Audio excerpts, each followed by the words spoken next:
প্রিয় দর্শক সবাইকে আমন্ত্রণ জানিয়ে শুরু করছি দেশ টিভির ফ্যাশন এবং গ্রুপ মাধুর্য বিষয়ক বিশেষ আয়োজন ভিট আত্মবিশ্বাসী সৌন্দর্য অনুষ্ঠান। সাথে আছি আমি তাবাসসুম প্রিয়াঙ্কা। মানুষ বরাবরই সৌন্দর্য পাগল, আর তাই মানুষ সুন্দরকে বেছে নেয়।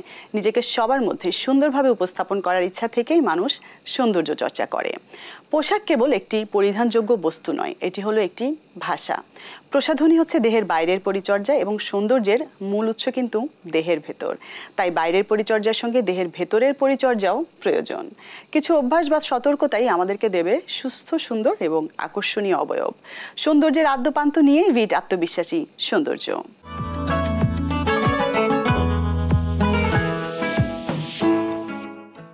দর্শক, এবারে আমরা জেনে নেব কিছু ঘরোয়া টিপস। ভিট আত্মবিশ্বাসী সৌন্দর্য অনুষ্ঠানের সাথেই থাকুন।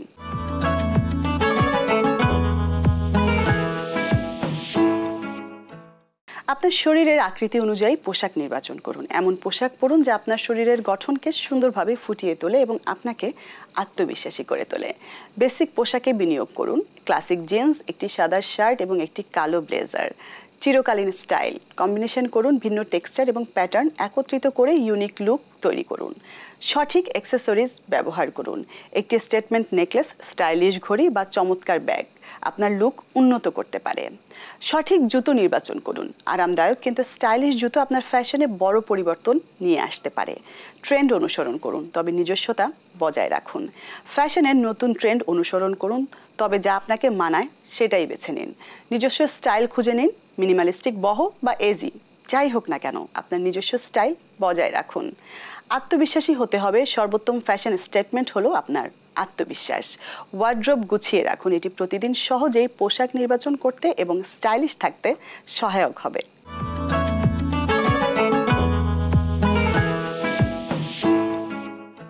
দর্শক, ভিট আত্মবিশ্বাসী সৌন্দর্য অনুষ্ঠানের এ পর্যায়ে আমরা শুনবো একজন এক্সপার্টের কিছু কথা। অন্যান্য বিশ্বের প্রান্তের মতো বাংলাদেশের মুসলিম সম্প্রদায়ের পবিত্র রমজান মাস চলমান। মাসটি অত্যন্ত পবিত্র এবং সংযমের। ডাক্তারি পয়েন্ট অফ ভিউ থেকে খাদ্যের যে সংযম, সেই বিষয়ে কতিপয় বিষয়ে আমরা আলোকপাত করার চেষ্টা করব। প্রথমত হচ্ছে, এই মুহূর্তে এবছরের রমজান মাস কিন্তু চৈত্র মাস কেন্দ্রিক, অর্থাৎ আমাদের দুপুরের স্কাইটা খুব সানি এবং ডিহাইড্রেশনের সম্পূর্ণ ঝুঁকিটা চৈত্র মাসে একটু বেশি থাকে।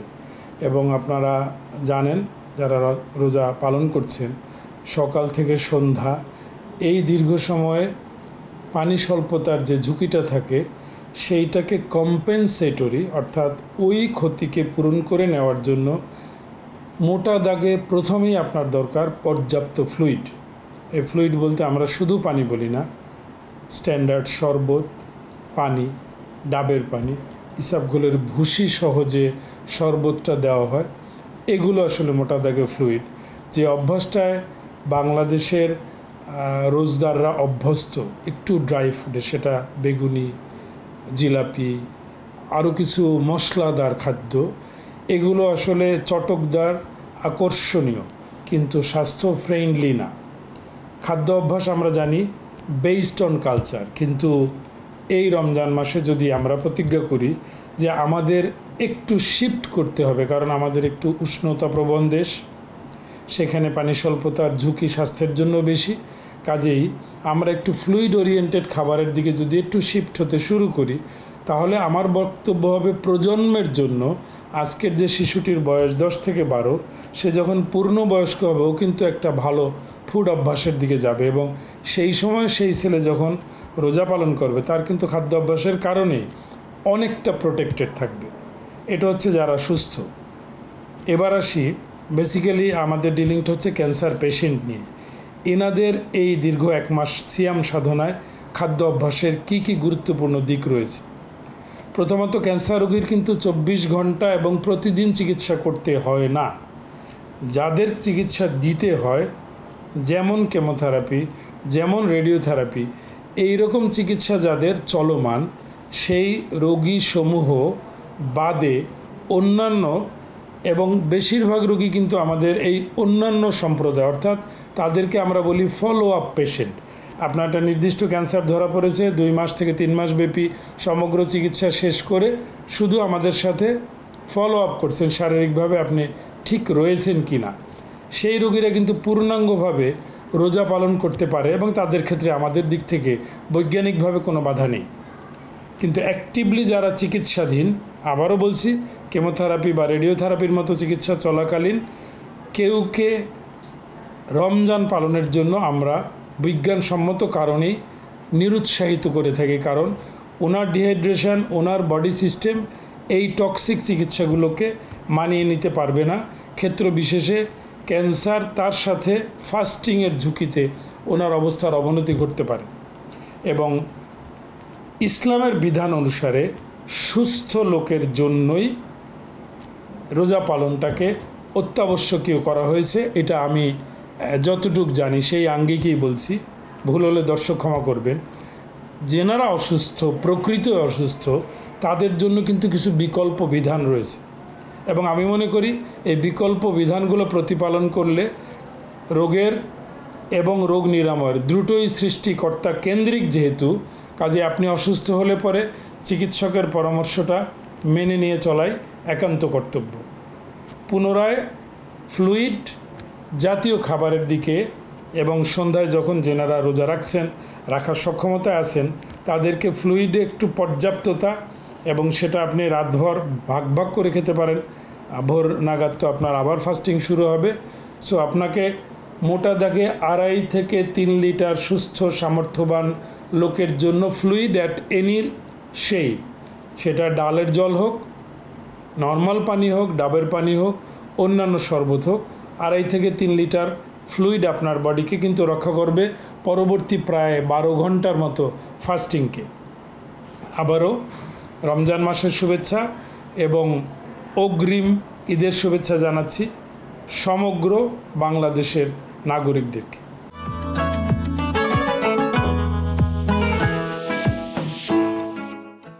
দর্শক, দেশ টিভির ফ্যাশন এবং রূপ মাধুর্য বিষয়ক বিশেষ আয়োজন ভিট আত্মবিশ্বাসী সৌন্দর্য অনুষ্ঠানের এ পর্যায়ে যাব ছোট্ট একটা বিরতিতে। দর্শক, বিরতির পর সবাইকে আরও একবার আমন্ত্রণ জানাচ্ছি দেশ টিভির ফ্যাশন এবং রূপ মাধুর্য বিষয়ক বিশেষ আয়োজন ভিট আত্মবিশ্বাসী সৌন্দর্য অনুষ্ঠানে। সাথে আছি আমি তাবাসসুম প্রিয়াঙ্কা। ভিট আত্মবিশ্বাসী সৌন্দর্য অনুষ্ঠানের প্রতি পর্বে আমাদের সাথে স্টুডিওতে থাকেন একজন আমন্ত্রিত অতিথি। আজকে আমার সাথে আছেন স্টুডিওতে মডেল এবং অভিনয় শিল্পী অনিন্দিতা মিমি। আমন্ত্রণ তোমাকে মিমি, ভীষণ সুন্দর লাগছে, কেমন আছো? ভালো আছি, আপনি ভালো আছেন? ভালো আছি। যেহেতু স্ক্রিনের কাজ করা হয়, মডেলিং, অভিনয় শিল্পী হিসেবে কাজ করা হয়, সেহেতু সৌন্দর্যের কিন্তু আলাদা একটা বিশ্লেষণ সবার কাছেই থাকে, আর যারা স্ক্রিনে কাজ করে তাদের কাছে কিন্তু সেটা একটু আলাদা হয়ে থাকে। তোমার কাছে সৌন্দর্যের সংজ্ঞাটা কি?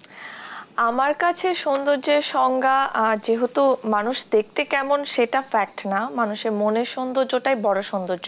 কিন্তু আমরা যেহেতু স্ক্রিনের সামনে, ক্যামেরার সামনে কাজ করি, তো অবশ্যই আমাদের দেখতে পরিপাটি লাগতে হবে, সুন্দর লাগতে হবে। মানুষ যে বলে যে গায়ের রং ফর্সা হলেই সুন্দর, বা বিষয়টা সেটা না। তুমি নিজেকে কিভাবে প্রেজেন্ট করছো, তুমি কি ড্রেস পরছো, তুমি তোমার স্কিন টোন, তোমার স্কিনটা কেমন, তুমি কিভাবে মেনটেন করছো, এটাই আমার কাছে বড় মনে হয়। মানে ইনার বিউটির সাথে আউটার বিউটির একটা টোটাল কম্বিনেশন, একটু পরিপাটি থাকাটা। এক্স্যাক্টলি। যেহেতু স্ক্রিনে কাজ করা হয় এবং স্ক্রিনে কাজ করতে হলে নিজের ফেসটাকে, স্কিনটাকে, হেয়ারটাকে অনেক বেশি মেনটেন করতে হয়। সেক্ষেত্রে তুমি কি ধরনের রিচুয়ালস ফলো করো বা কি করে থাকো? অবশ্যই এটা অনেক বেশি মেনটেন করতে হয়। অনেককে যেমন জিজ্ঞাসা করলে বলে যে আমি কিছুই করি না, শুধু পানি খাই। অবশ্যই পানি তো খেতেই হবে, কিন্তু শুধু পানি খেলে আমাদের হবে না, আমার আপনার হবে না। আমাদের সারাদিন অনেক মেকআপ করে থাকতে হয়, এই যে চারিদিকে এত লাইট, আমাদের স্কিন ড্যামেজ হয়ে যায়। হেয়ার তো সারাদিন আয়রন, হিট দেওয়া হয়, ড্যামেজ হয়ে যায়। এক্ষেত্রে অনেক বেশি মেনটেন করা দরকার হয়। ভালো ভালো সিরাম ইউজ করতে হয়, মাঝে মাঝে ফেসিয়াল করতে হয়, ক্রিম ইউজ করতে হয়, অনেক এক্সট্রা কেয়ার নিতে হয়, তারপরে স্কিনটা মোটামুটি ঠিক রাখা সম্ভব হয়, আদারওয়াইজ পসিবল হয় না। হেয়ার কেয়ারের ক্ষেত্রে?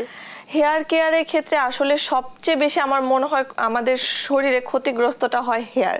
স্কিনটাও যেমন তেমন, যেহেতু প্রতিদিন হিট দেওয়া হচ্ছে, চুল তো মানে অর্ধেক কমে গেছে বললে চলে।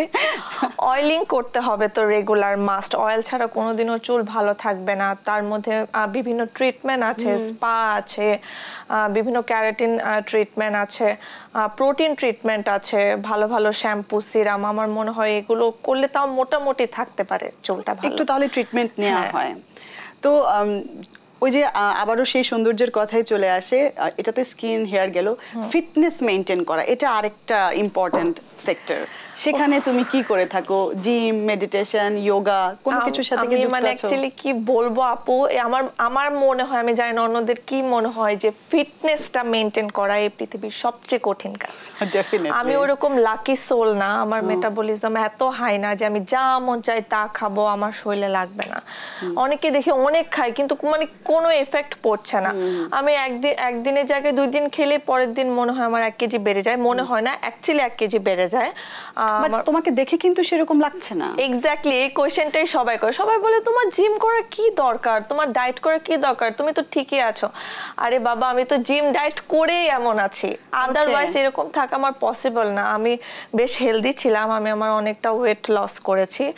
খাবার তো মানে আমি যেটা টিফিন বক্সে নিয়ে যাব আমার ওইটাই খেতে হবে, এমন অনেক হয়েছে আমার ওয়েট লস জার্নিতে যে আমি বিয়ের প্রোগ্রামে অ্যাটেন্ড করতে হয়েছে, যেহেতু অনেক ক্লোজ পার্সন, সবাই খাচ্ছে আমি বসে বসে দেখছি, আমি খাইনি। এমনও দিন আমার লাইফে গেছে, এখনো চাই, সিরিয়াসলি চাই।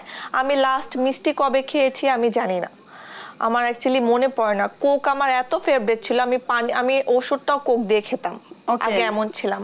পানি তো মানে নাম গন্ধ নেই পানি আমার লাইফে, আমি কোককে পানি হিসেবে খেতাম। সো সেই পছন্দের কোক আমি খাই না, মিষ্টি আমি খাই না।